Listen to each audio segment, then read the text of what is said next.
Bonjour à tous, salam alaikum aux frères musulmans, salut aux chrétiens, le salut vulcain toujours pour ceux qui croient en rien. C'est la deuxième partie de ma vidéo, en réponse à la vidéo de Morgan Prims, 12 questions aux musulmans. Morgan Prims, que je vais appeler Kojak cette fois-là. Kojak, pour ceux qui connaissent, c'était quelqu'un qui avait des épaules carrées, comme Morgan Prims. Donc Kojak continue dans sa vidéo à mentir, bien sûr, comme d'habitude. Je viens et je le prouve toujours. Alors, il continue en disant que Jésus-Christ est cité 26 fois dans le Coran, mais tout dépendait des Corans, alors qu'il n'y a qu'un seul Coran. Toi qui as fait des études coraniques, Kojak, tu devrais savoir qu'il n'y a qu'un seul Coran. Ou peut-être que tu es rentré dans une bibliothèque et tu as vu qu'il y avait deux Corans avec des couvertures différentes. Tu t'es dit, il y en a plusieurs en vérité. Ça m'étonnerait pas de toi. Kojak, ça m'étonnerait pas de toi. Alors, Kojak ensuite parle de l'Esprit Saint de la Bible. Il dit que dans le Coran, l'Esprit Saint n'est pas le même que celui de la Bible. Alors, il dit que dans le Coran, c'est l'ange Gabriel et que dans la Bible, non. Alors que moi, mon avis personnel, dans Matthieu 3,17, j'ai remarqué qu'il y avait une petite ressemblance avec un ange. Je vous le lis. Dès que Jésus eut été baptisé, il sortit de l'eau.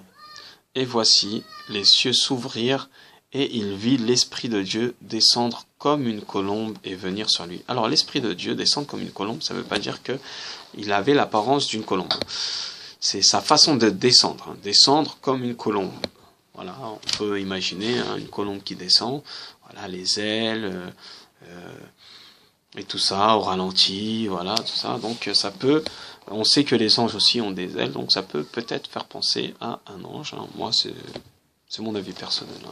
J'aime bien. Alors, ensuite, il essaye d'expliquer la Trinité. Bon, la Trinité, c'est un peu compliqué pour les chrétiens de nous l'expliquer à nous les musulmans. Parce que d'après Kojak, on fait semblant de ne pas comprendre, ou on ne comprend pas, il nous traite de menteurs ou d'imbéciles, je sais pas. Alors explique-nous le shampoing 3 en 1, on comprend. Explique-nous l'œuf 3 en 1, on comprend. Explique-nous Dieu 3 en 1, ça bloque. On comprend tout 3 en 1. Tout, tu peux nous sortir 1 milliard d'exemples. La voiture, le moteur, la carrosserie, le salon, la nourriture, voilà. Les pâtes, c'est fait avec de la farine, de l'eau et des œufs. Tu peux nous expliquer tout ça, on comprend, il n'y a pas de problème. Mais Dieu 3 en 1, on comprend pas. Ça rentre pas, c'est bloqué. C'est à cause d'une sourate, la sourate 471. C'est à cause d'elle qu'on n'arrive pas à comprendre. Je vous la lis. Et ne dites pas 3, cessez. Ce sera meilleur pour vous. Dieu n'est qu'un Dieu unique. Il est trop glorieux pour avoir un enfant. Voilà. Donc ça peut pas rentrer 3. Et j'aimerais que tu nous dises aussi, Kojak, c'est 3 quoi? Bon, on a compris que c'était le Père, le Fils, le Saint-Esprit, mais c'est 3 quoi? Ne dis pas 3 personnages ou 3 entités. Dis-nous c'est 3 quoi? Sérieusement. Juste comme ça. D'habitude les chrétiens ils n'arrivent pas à le sortir de leur bouche. C'est 3. Nous aussi les musulmans on n'y arrive pas. En tout cas, comme dit le Coran, cessez. Ne dites pas 3, cessez. Ensuite, il nous met en garde contre Satan qui se déguise en ange de lumière. Très bien. Donc, il dit que l'ange Gabriel, dans le Coran, est Satan. Déguisé. Alors, bien sûr, il a des preuves. Galate. Il nous sort Galate 8. Moi, je vais remonter jusqu'à 6. Là, il dit que le Coran doit être anathème. On va lire Galates 6 ensemble. Alors, Galates 6, je m'étonne que vous vous détourniez si promptement de celui qui vous a appelé par la grâce de Christ, pour passer à un autre évangile. Non pas qu'il y ait un autre évangile, mais il y a des gens qui vous troublent et qui veulent renverser l'évangile du Christ. Mais quand même, nous, quand un ange du ciel annoncerait un autre évangile que celui que nous vous avons prêché, qu'il soit anathème. D'accord. Alors là, on comprend bien qu'il n'y a qu'un seul évangile. Hein, il le dit bien. Hein. Non pas qu'il y ait un autre évangile. Donc, il n'y en a pas un autre. Il n'y en a qu'un seul. Hein, et qui veulent renverser l'évangile du Christ. Donc, on comprend que l'évangile, le seul évangile, c'est l'évangile du Christ. Celui qui n'est pas dans la Bible. Il y en a dans la Bible des évangiles, hein, Matthieu, Marc, Luc, Jean, tout ça, il y en a, mais l'évangile du Christ, il n'y a pas. Donc là, après, il nous dit, hein, un autre évangile que celui que nous vous avons prêché, qu'il soit anathème, même si c'est un ange qui vous le révèle. C'est-à-dire que même si Matthieu vient, vous dit, regardez, j'ai un évangile, vous dites non, c'est anathème. Nous, on a l'évangile du Christ, rien d'autre. Donc là, à mon avis, si tu parlais du Coran, qui doit être anathème, moi je pense que les évangiles, les autres évangiles, hein, parce qu'il n'y en a qu'un seul normalement, doivent être anathème aussi. Ou sinon, tu en gardes un, au hasard, tu prends, je sais pas, je vais dire Matthieu, puis le reste, anathème. Alors je parle même pas des lettres et des autres, hein, les Galates, les Actes, tout ça, qui sont même pas des évangiles, alors là, c'est pire qu'anathème.